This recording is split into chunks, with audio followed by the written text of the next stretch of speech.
சின்னத்திரை நடிகை சித்ரா மரணம் தொடர்பான விவகாரத்தில் கைது செய்யப்பட்ட அவரது கணவர் ஹேம்நாத்தை விடுவித்து தீர்ப்பளித்துள்ளது திருவள்ளூர் மகளிர் நீதிமன்றம். சித்ரா வழக்கில் அன்று முதல் இன்று வரை என்ன நடந்தது, நீதிமன்றத்தின் முழு தீர்ப்பு என்ன என்பன போன்ற கேள்விகளுக்கு விடை தேடி பயணிக்கிறது இந்த சிறப்பு தொகுப்பு.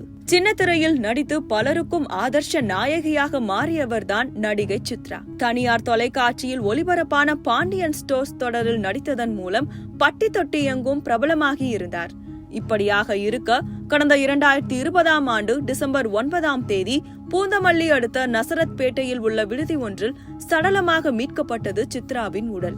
சீரியல் மூலம் பலராலும் அறியப்பட்ட சித்ராவின் மரணம் பெரும் அதிர்ச்சியை ஏற்படுத்தியதோடு பேசுபொருளாகவும் மாறியது. தற்கொலையால் அவர் உயிர் பிரிந்ததாக கூறப்பட்டாலும் முகத்தில் இருந்த காயம் சந்தேகத்தை கிளப்பியது. இதனால் அவரே தற்கொலை செய்து கொண்டாரா அல்லது தற்கொலைக்கு தூண்டப்பட்டாரா, கணவர் ஹேம்நாத் தான் காரணமா என்ற கோணத்தில் விசாரணை தொடங்கியது. இதனால் சித்ராவின் கணவர் ஹேம்நாத் உள்ளிட்டோர் மீது காவல்துறையினர் வழக்கு பதிவு செய்தது. ஆம், அந்த ஆண்டின் ஆகஸ்ட் மாதத்தில் தான் காதலித்து வந்த சித்ராவும் ஹேம்நாத்தும் பதிவு திருமணம் செய்து கொண்டனர். தொடர்ந்து ஹேம்நாத் தான் சித்ரா மரணத்திற்கு காரணம் என்று சித்ரா தரப்பு குற்றம் சாட்டினர்.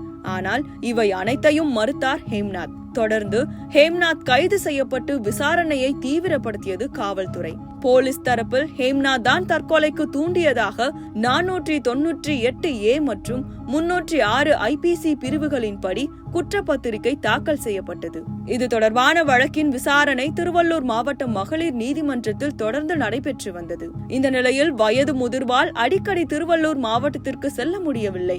எனவே சென்னையில் உள்ள கூடுதல் அமர்வு நீதிமன்றத்திற்கு வழக்கை மாற்றக் கோரி கடந்த 6 மாதத்திற்கு முன்பாக மனு ஒன்றினை தாக்கல் செய்தார் சித்ராவின் தந்தை காமராஜ். இதனை விசாரித்த நீதிபதி N. ஆனந்த வெங்கடேஷ் வழக்கை மாற்ற மறுப்பு தெரிவித்ததோடு 6 மாதங்களில் வழக்கை முடிக்க வேண்டும் என்றும் திருவள்ளூர் மகளிர் நீதிமன்றத்திற்கு உத்தரவிட்டார். முன்னதாக பிணை கேட்டு மனு தாக்கல் செய்த ஹேம்நாத்திற்கு நிபந்தனை ஜாமீன் வழங்கியது நீதிமன்றம்.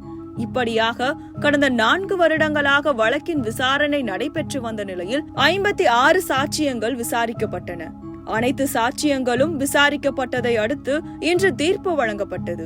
காவல்துறை தரப்பில் போதிய ஆதாரங்கள், குற்றச்சாட்டுகள் நிரூபிக்கப்படவில்லை என்று கூறிய நீதிபதி ரேவதி வழக்கிலிருந்து ஹேம்நாத்தை விடுவித்து உத்தரவிட்டுள்ளார்.